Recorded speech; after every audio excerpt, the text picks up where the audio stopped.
बिस्मिल्लाहिर्रहमानिर्रहीम अस्सलाम वालेकुम स्टूडेंट्स। आज हम डिस्कस करेंगे वेस्पर थ्योरी का नेक्स्ट लेक्चर, जिसमें हम AB6 टाइप मॉलिक्यूल्स को एक्सप्लेन करेंगे कि वेस्पर थ्योरी के मुताबिक अगर किसी मॉलिक्यूल के सेंट्रल एटम के वैलेंस शेल में 6 इलेक्ट्रॉन पेयर हों तो उसकी अरेंजमेंट इन स्पेस कैसे होगी, उसकी ज्योमेट्री क्या होगी, उसकी शेप क्या होगी। तो सबसे पहले हम टाइप हमेशा डिस्कस करते हैं कि अगर 6 इलेक्ट्रॉन पेयर हैं और लोन पेयर 0 है तो उसकी जो ज्योमेट्री होगी वही शेप होगी। ये बात हम बार बार रिपीट कर रहे हैं। तो देखिए 6 इलेक्ट्रॉन पेयर टोटल, 6 के 6 बॉन्ड पेयर, लोन पेयर 0। तो याद रखें, अगर हमने पढ़ा था 2 इलेक्ट्रॉन पेयर हो तो लीनियर अरेंजमेंट बेस्ट अरेंजमेंट है जिसमें रिपल्शन मिनिमम होती है। 3 इलेक्ट्रॉन पेयर हो तो ट्राइगोनल प्लेनर, 4 हो तो टेट्राहेड्रल, 5 हो तो हमने ट्राइगोनल बाई पिरामिडल अरेंजमेंट को कहा था।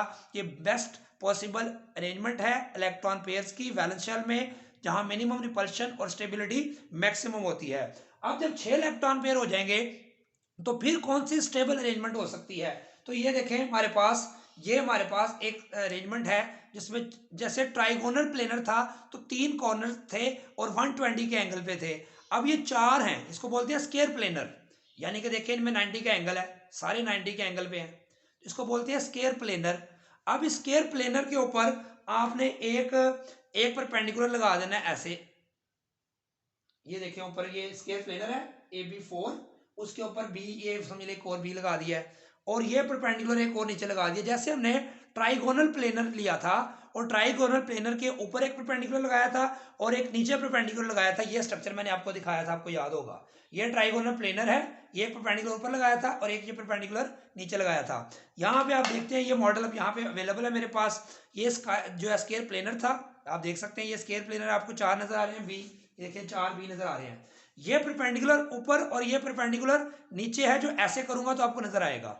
ये समझ लें एक आउटवर्ड है, ये आपकी तरफ है बॉन्ड, और ये पीछे वाला जो परपेंडिकुलर है वो इनसाइड द बोर्ड है। जब उसको बोर्ड पे ड्रॉ करेंगे तो आपके सामने ये ऐसे आपको नजर आएंगे। तो इसको बोलते हैं हम ऑक्टाहेड्रल। बच्चे परेशान होते हैं कि एटम 6 हैं तो ऑक्टाहेड्रल कैसे हो गया ये। इसको देखें कैसे, अगर आप इसको इसके साथ मिलाएं और इसको इसके साथ मिलाएं तो एक की साइड ये बनेगी, एक साइड ये बनेगी और एक साइड ये और एक साइड ये। तो एक ऊपर वाले सारे कॉर्नर्स को मिलाने से 4 साइड्स बनती हैं। सेम इसी तरह नीचे वाले में भी एक ये साइड बनेगी, एक ये वाली साइड, एक इधर से और एक इधर से। टोटल 4 साइड नीचे बनती हैं, 4 साइड्स ऊपर बनती हैं। टोटल कितनी होगी? 8। इसलिए इसको बोलते हैं ऑक्टाहेड्रल। क्या कहते हैं? ऑक्टाहेड्रल। एक इसका ज्योमेट्री ये है। दूसरा हमने ट्राइगोनल बाइपिरामिड पढ़ा था कि 3 कॉर्नर, एक परपेंडिकुलर ऊपर एक नीचे, तो उसको बोला था ट्राइगोनल बाइपिरामिड की 2 पिरामिड बनते थे। उसको हम अब यहाँ पे भी देखें, इसको इससे मिलाएं, इसको इससे मिलाएं, इसको इससे, तो ये भी एक पिरामिड बनेगा। लेकिन वो पिरामिड था 3 कॉर्नर्स वाला, ये 4 कॉर्नर्स वाला है, इसको बोलेंगे स्क्वायर पिरामिड।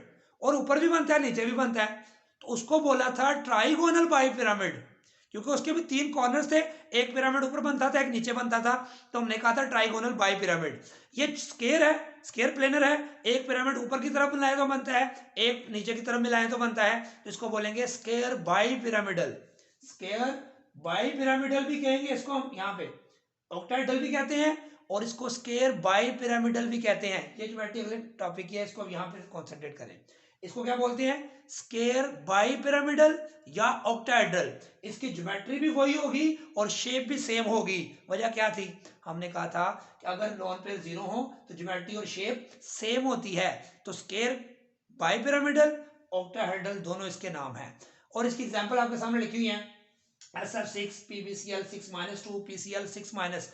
एग्जाम में क्वेश्चन इसका आएगा, तो उसको वो कहेगा वेस्पर थ्योरी के मुताबिक एक्सप्लेन करें। तो आपको ये इस मॉलिक्यूल को देख के ये पता लगाना कि इसमें इलेक्ट्रॉन पेयर कितने हैं, बॉन्ड पेयर कितने हैं, लोन पेयर कितने हैं। जब तक आपको ये पता नहीं होगा आप ज्योमेट्री या शेप नहीं बता सकते।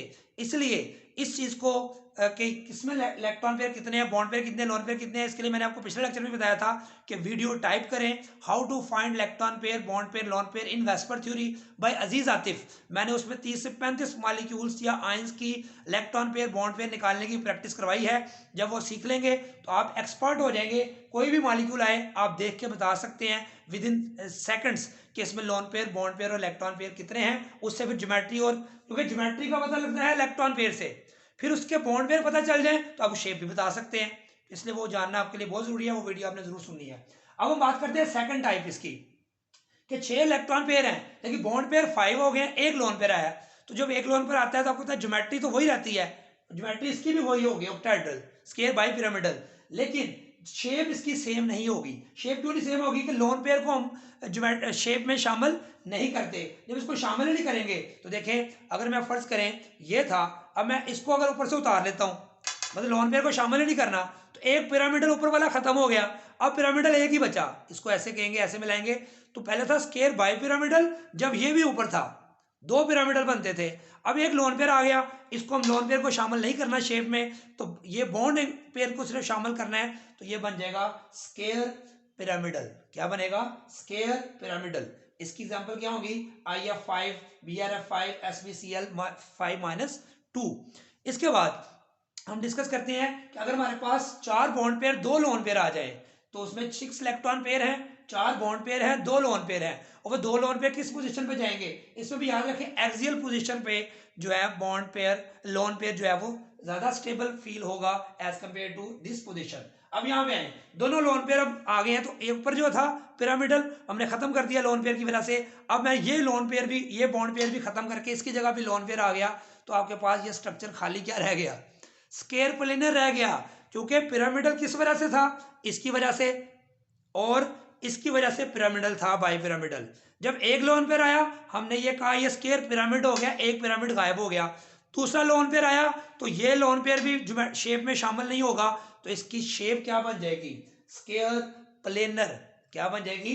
Square planar. 90 का एंगल होगा, क्योंकि लोन पेयर को हम शेप में शामिल नहीं करते, लेकिन ज्योमेट्री इसकी डिसाइड होगी इलेक्ट्रॉन पेयर से, जिसमें बॉन्ड पेयर लोन पेयर शामिल करके बताते हैं, तो इसकी ज्योमेट्री वही होगी, ऑक्टाहेड्रल या स्क्वायर बाई पिरामिडल, लेकिन इसकी शेप स्क्वायर प्लेनर होगी।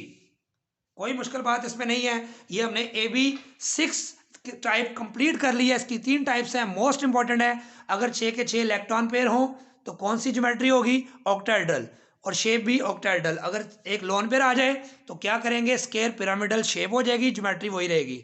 और अगर 2 लोन पेयर आ जाए तो 2 जो है लोन पेयर आने से स्क्वायर प्लेनर ज्योमेट्री, शेप उसकी स्क्वायर प्लेनर हो जाएगी, ज्योमेट्री इसकी अभी भी ऑक्टाहेड्रल रहेगी। अब हम डिस्कस करेंगे AB7 टाइप मॉलिक्यूल। अब हम डिस्कस करेंगे AB7 टाइप मॉलिक्यूल। इसकी एक ही एग्जांपल हम डिस्कस करेंगे, बहुत ही सिंपल एग्जांपल है। टोटल नंबर ऑफ इलेक्ट्रॉन कितने हैं? 7। नंबर ऑफ बॉन्ड पेयर्स कितने हैं? सेंट्रल एटम के वैलेंस शेल में 7, और इसमें लोन पेयर कितने हैं? 0। तो हमने डिस्कस किया था कि AB6 में स्टेबल अरेंजमेंट कौन सी थी? याद करें, स्क्वायर बाई पिरामिडल, या हमने इसको ऑक्टाहेड्रल कहा था, ऐसे ही है। यानी कि जब 3 ट्राइगोनल बाई पिरामिड थे, 3 कॉर्नर्स थे प्लेन में, और 2 ऊपर नीचे आ गए थे परपेंडिकुलर। स्क्वायर बाई पिरामिडल में 6 हो गए थे जब, तो 4 प्लेन में आ गए थे, 2 परपेंडिकुलर ऊपर नीचे। अब आ गए 7 में से 5 प्लेन पे आ जाएंगे, जिसको हम बोलेंगे पेंटागोनल। पहले था ट्राइगोनल, फिर स्क्वायर प्लेनर, फिर जो आया था हमारे पास, अब 7 हो गए हैं। 7 में से 2 तो परपेंडिकुलर ऊपर नीचे आ जाएंगे, लेकिन जो 5 होंगे वो प्लेन में आ जाएंगे। ये स्क्वायर प्लेनर का स्ट्रक्चर है, तो ये 7 वाला यहाँ पे नहीं है, तो मतलब ये 5 इधर एक और लगा देंगे दरमियान में, तो ये 5 लग जाएंगे फ्लोरीन। 1 2 3 4 5। तो जब 4 थे तो दरमियान में एंगल था 90 डिग्री। अब चूंकि ये 5 आ गए उसी जगह पे, तो ये 72 डिग्री बॉन्ड एंगल होगा हर फ्लोरीन का जो प्लेन पे है, और एक परपेंडिकुलर ऊपर होगा, एक परपेंडिकुलर नीचे। और परपेंडिकुलर वाले का प्लेन वाले के साथ क्या एंगल होगा? 90 का एंगल होगा। ये देखें, ये फ्लोरीन इस फ्लोरीन के साथ, एक फ्लोरीन परपेंडिकुलर है, यानी कि ये समझ लो ये एक फ्लोरीन है, एक फ्लोरीन ये है, इनका आपस में क्या होगा? 90 का। तो एक 90 का, 2 90 का, 3 90, 4 90 के। तो एक और फ्लोरीन चूंकि 5 होंगे, तो 5 90 के ऊपर होंगे, 5 90 के नीचे होंगे, तो टोटल 90 का कितने एंगल होंगे? 10। और 72 डिग्री का कितने होंगे? 5। 1 2 3 4 और 5। इससे पता चला कि इसका नाम क्या होगा? पेंटागोनल बाई पिरामिडल ज्योमेट्री होगी, और शेप भी पेंटागोनल बाई पिरामिडल होगी, क्योंकि इसमें सारे बॉन्ड पेयर जो थे वो लोन पेयर थे। तो दो में याद रखना है आपने। इसकी एग्जांपल IF7 है, इसकी प्रैक्टिस करें आप। और जो मैंने बहुत ज़रूरी बात की है वो क्या है कि प्रायोरिटी टेबल आपको याद होना चाहिए। नहीं याद तो टाइप करें priority table on finger tips by Aziz Atif. 3 minute की वीडियो में आपको पूरा प्रायोरिटी टेबल याद हो जाएगा। उसके बाद F ब्लॉक अलग से याद करवाया हुआ है मैंने, वो भी टाइप करें। F ब्लॉक एलिमेंट्स भाई अजीज़ आतिफ, तो वो भी आप याद कर सकते हैं, एमएससी के स्टूडेंट है, हायर क्लासेस में आपको पीरियोडिक टेबल पूरा याद होना ज़रूरी है। उसके वजह से आपको ये पता चलना आसान हो जाता है कि वैलेंस शेल में इलेक्ट्रॉन कितने हैं, कोई एलिमेंट किस ग्रुप में है ये पता चल जाए, हमें ये पता चल जाता है कि वैलेंस शेल में इलेक्ट्रॉन कितने होंगे। उसका फिर फार्मूला मैंने पूरा समझाया हुआ है, जो मैं पहले भी बता चुका हूँ, वो ज़रूर सुने। उससे आपको मॉलिक्यूल को देखकर, आयन को देखकर आप बता सकते हैं उसमें इलेक्ट्रॉन पेयर कितने हैं, बॉन्ड पेयर कितने हैं, लोन पेयर कितने हैं। उससे फिर आप उसकी ज्योमेट्री और शेप को सही जो है वो डिटरमिन कर सकेंगे। दुआ में याद रखें। अल्लाह हाफिज़।